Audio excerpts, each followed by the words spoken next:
لقد خلقنا الانسان فی کبد،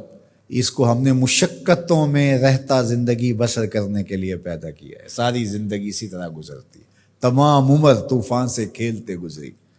تمام عمر طوفان سے کھیلتے گزری، نیا کے ڈوبنے کا ڈر بھی رہا،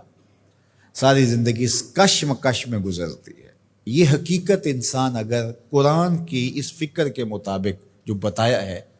سمجھ لے تو وہ حالات کی سختیوں کا مقابلہ کرنے کے لیے تیار ہوگا، گھبرا کر کے بیٹھ نہیں جائے گا۔ جن علاقوں میں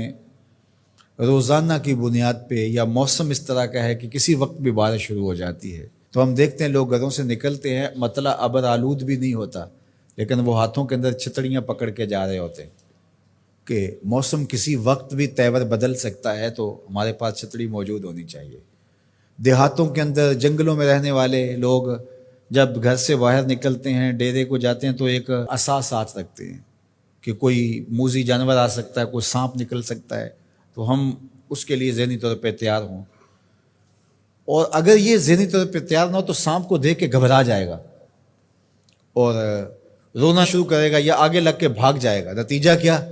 کہ اذیت میں مبتلا۔ لیکن اگر اس کو پتہ ہے کہ یہ کھیت ہے، یہ جنگل ہے، یہاں یہ ہوتا رہے گا، تو جب بھی سانپ کوئی موذی جانور آئے گا یا اسے مار ڈالے گا یا اسے بھگا دے گا اور پھر اپنے کام پہ چلا جائے گا، اس کے ذہن میں بھی نہیں ہوگا کہ راستے میں مجھے آج یہ مصیبت آئی۔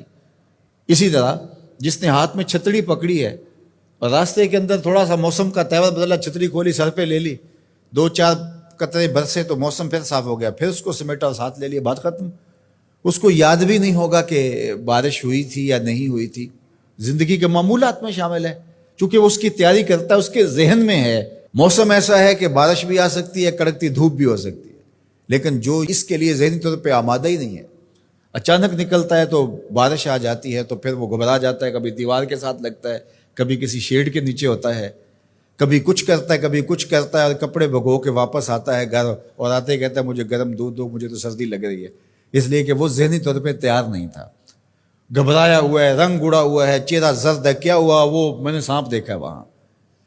چونکہ اس نے مقابلے کے لیے ذہن ہی نہیں بنایا تھا اور وہ ایسے نکل گیا، اچانک دیکھا اور گھبرا گیا۔ اسی طرح آپ کوئی کام کرتے ہیں کسی فیکٹری میں، ذمہ داریوں کا بوجھ آپ کے سر پہ، آپ کو پتہ ہے کہ یہاں مسائل ہوں گے، مصائب ہوں گے، 2 لوگ الجھ سکتے ہیں، مسائل ہو سکتے ہیں، کوئی خیانت ہو سکتی ہے، جھوٹ ہو سکتا ہے، لوگوں کا آپس میں تناؤ ہوگا، آپ ذہنی طور پہ یہ سارا میں نے فیس کرنا ہے، تو یہ جب ذہن ہوگا تو پھر آپ اس کو ایک روٹین کے عمل کے طور پہ کرتے رہیں گے تو گھبراہٹ نہیں ہوگی۔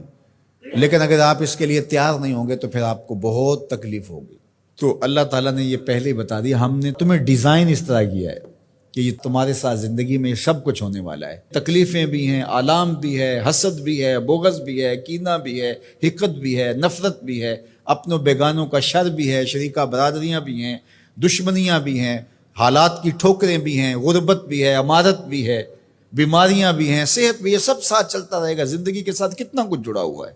تو پھر اس کو گھبراہٹ نہیں ہوگی۔ تو یہ زندگی کے ساتھ جڑی ہوئی چیزیں ہیں۔ لقد خلقنا الانسان فی کبد، تمہیں پیدا ہی کیا گیا ہے مشقتوں میں رہتا ہوا، اذیتوں سے تمہیں گزرنا ہی پڑے گا، کشاکشی حیات کا مقابلہ کرنا ہی پڑے گا، دکھوں سے پالا پڑے گا تمہارا، ان دردوں سے بھی گزرنا پڑے گا، بلکہ ان آبلوں سے جی گھبرا گیا تھا، ان آبلوں سے جی گھبرا گیا تھا، دل خوش ہوا راستہ پرخار دیکھ کے۔ تو وہ تو پھر خوش ہوتا ہے بندہ مشکلوں کے اندر بھی، بندہ مومن کو تکلیفوں پر جو اجر دیا جاتا ہے اگر اسے پتہ چل جائے تو وہ آرزو کرے کہ تکلیفوں میں ہی رہو۔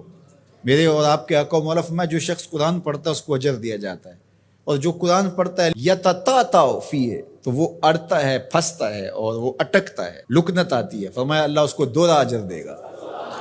ایک تو اجر اس کو ملا جو قاریوں کی طرح فر پڑھتا جا رہا ہے، اور جو پڑھنا چاہتا ہے لیکن زبان عجمی ہونے کی وجہ سے لکنت پیدا ہوتی ہے تو اڑ کے پڑھتا ہے، تو اللہ ثواب بھی 2 عطا کرے گا۔ اللہ اکبر! تو یہ اللہ کا نظام ہے، تو وہ محروم نہیں رکھے گا۔ تو جو تکلیفیں پہنچتی ہیں، جو آلام آتے ہیں، جو اذیتیں آتی ہیں، اس کا میرے اللہ نے صلہ رکھا ہے۔